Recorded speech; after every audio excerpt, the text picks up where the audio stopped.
नमस्ते दोस्तों, हमारे चैनल पर एक बार फिर से आपका स्वागत है। आज हम एक बहुत ही रोचक प्रश्न का उत्तर ढूंढने वाले हैं। क्या भगवान होते हैं? अगर हाँ, तो कैसे? और हम कुछ घटनाएं और उदाहरण भी चर्चा करेंगे। तो चलिए शुरू करते हैं। सबसे पहले हम समझने की कोशिश करते हैं कि भगवान का मतलब क्या है। अलग अलग धर्मों और संस्कृतियों में भगवान के अलग अलग रूप और अर्थ होते हैं। हिंदू धर्म में भगवान अनंत रूपों में उपस्थित है, जैसे कि विष्णु, शिव और देवी। भगवान को सिर्फ एक शख्सियत या रूप में देखना गलत होगा। यह एक ऊर्जा, एक शक्ति है जो सारा संसार चलाती है। अब हम कुछ घटनाओं और उदाहरणों के बारे में बात करते हैं जो भगवान के होने का प्रमाण देते हैं। भगवद गीता में कृष्ण ने अर्जुन को अपना विश्व रूप दिखाया था। यह रूप इतना भव्य था कि अर्जुन हैरान रह गया। यह घटना हमें यह समझाती है कि भगवान एक ही वक्त पर अनेक रूप धारण कर सकते हैं। इसके अलावा रामायण और महाभारत जैसे ग्रंथों में भगवान के अनेक अवतारों का वर्णन है, जो धरती पर आकर अधर्म का नाश करते हैं और धर्म का संस्थापन करते हैं। हमारी दुनिया में कई ऐसी घटनाएं होती हैं जो आम इंसान के बस की बात नहीं लगती। जैसे एक न्यूज रिपोर्ट में एक आदमी को जंगल में खो जाने के बाद भगवान का दर्शन हुआ। उस आदमी को एक देवी का साथ मिला और उसके बाद उसने अपनी जीवन को आध्यात्मिक यात्रा को समर्पित कर दिया। यह सब कहानियां बस कल्पना नहीं है। इनके पीछे कुछ ऐसे अनुभव हैं जो विश्वास दिलाते हैं कि हमारे साथ कुछ दिव्य जरूर होता है। एक और रोचक घटना की बात करते हैं जो आधुनिक दुनिया में हुई थी। साईं बाबा के दर्शन और उनकी लीलाएं जो उन्होंने शिरडी में करके दिखाई, उन्होंने अनेक लोगों का जीवन बदल दिया। उनके चमत्कारों के कई प्रमाण मिलते हैं। शिरडी साईं बाबा के चमत्कारों की लिस्ट बहुत लंबी है। उन्होंने लोगों के रोगों को ठीक किया, भविष्यवाणी की और अनेक लोगों को जीवन जीने का सही मार्ग दिखाया। भगवान की उत्पत्ति कैसे हुई, इस बात का उदाहरण कई धार्मिक ग्रंथों में देखने को मिलता है। ईसार धर्म ग्रंथ बाइबल के प्रथम अध्याय इन द बिगनिंग गॉड में ईश्वर के महत्व को बताया गया है। इसके मुताबिक इस धरती और स्वर्ग को ईश्वर ने ही बनाया है। तो दोस्तों, यह तो बस कुछ उदाहरण थे। भगवान का अस्तित्व एक विश्वास और श्रद्धा का मामला है। हर व्यक्ति का अपना अनुभव और अपनी मान्यता होती है। आपका क्या विचार है, इस बारे में कमेंट करके जरूर बताएं। आज मैं आपको ऐसी बातें बताऊंगा जिसे आपको पता लगेगा कि भगवान का अस्तित्व आस्था है या विज्ञान, भगवान का अस्तित्व है या नहीं। इस बात को लेकर सदियों से बहस चली आ रही है। कुछ लोग जहां इसे महज अंधविश्वास मानते हैं, तो वहीं कुछ लोगों के लिए ये आस्था का सवाल है। आस्था और अंधभक्ति के इस खेल को परखने के लिए वैज्ञानिकों ने भी कई दावे किए हैं, जिसमें ईश्वर के वजूद को लेकर कुछ तर्क दिए गए हैं। तो क्या है वो बातें? आइए जानते हैं। जीवन और मृत्यु एक ही सिक्के के दो पहलू हैं।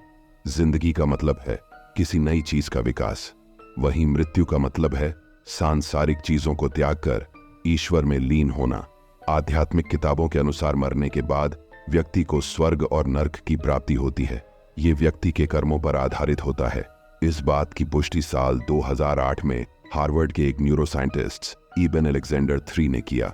उनके दावे के अनुसार उनका ब्रेन डेड करीब एक सप्ताह तक कोमा में रहने के चलते पूरी तरह से बंद हो गया था। इसके बावजूद उन्होंने स्वर्ग के वातावरण को महसूस किया। वैज्ञानिक इबेन की बात को परखने के लिए उनके ब्रेन की जांच की गई। डॉक्टरों ने पाया कि ब्रेन का वो हिस्सा जो सुनता है, समझता है और कार्य करने के लिए प्रेरित करता है, वह पूरी तरह बेकार हो चुका था।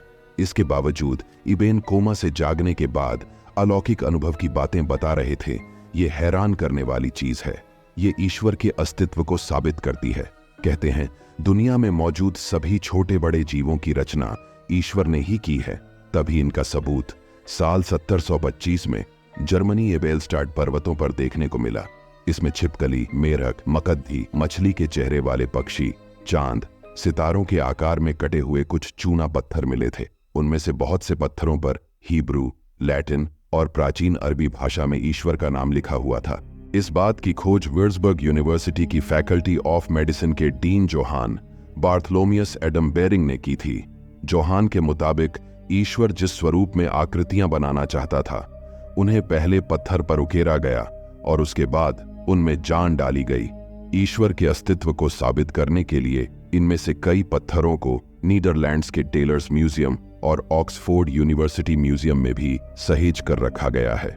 ईश्वर से जन्म और मृत्यु के भी तार जुड़े हैं। इसलिए माना जाता है कि व्यक्ति की आत्मा जब परमात्मा में लीन हो रही होती है तब उसे सुरंग में से एक तेज रोशनी आते हुई दिखती है। इस बात की पुष्टि बेल्जियम के न्यूरोलॉजिस्ट स्टीवन लॉरिस, जो कि यूनिवर्सिटी हॉस्पिटल बेल्जियम के कोमा साइंस ग्रुप ने की है। उन्होंने कई मरीजों पर परीक्षण कर पाया कि जब वे मरने वाले थे तब उनका दिमाग कोमा में जा रहा था। उस वक्त उनके शरीर में हलचल होती है और उन्हें एक सुरंग में जाने का एहसास होता है। भगवान के होने न होने का सबूत ब्रह्मांड की उत्पत्ति से जुड़े हुए हैं। वैज्ञानिकों का मानना है कि महाविस्फोट के जरिए सृष्टि की उत्पत्ति हुई है, जबकि आध्यात्मिक तौर पर ईश्वर की मर्जी के बिना इन चीजों का निर्माण संभव नहीं है, क्योंकि वैज्ञानिक आज तक बिग बैंग यानी महाविस्फोट के होने का कारण नहीं खोज सके हैं। इसलिए इसे भगवान का चमत्कार माना जाता है। भगवान के होने का दूसरा प्रमाण प्रकृति को देखकर भी लगता है, क्योंकि दुनिया में कई तरह के जीव जंतु मौजूद हैं, इनमें इंसान भी शामिल है। इन सब की उत्पत्ति अचानक धरती पर कैसे हुई, इस बात का पता आज तक वैज्ञानिक नहीं लगा पाए हैं, इसलिए इसे ईश्वर की रचना मानी जाती है। मानव शरीर की संरचना का गठन भी भगवान के चमत्कार के तौर पर देखा जाता है, क्योंकि कैसे एक व्यक्ति का जन्म होता है और वो कैसे विकसित होता है, इन सब के पीछे का साइंस ईश्वर में ही समाया हुआ है।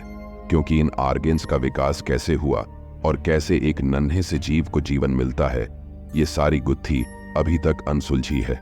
आध्यात्मिक रूप से ईश्वर का वास इंसान के अंदर होता है, तभी एक व्यक्ति चाहे तो वो कुछ भी कर सकता है।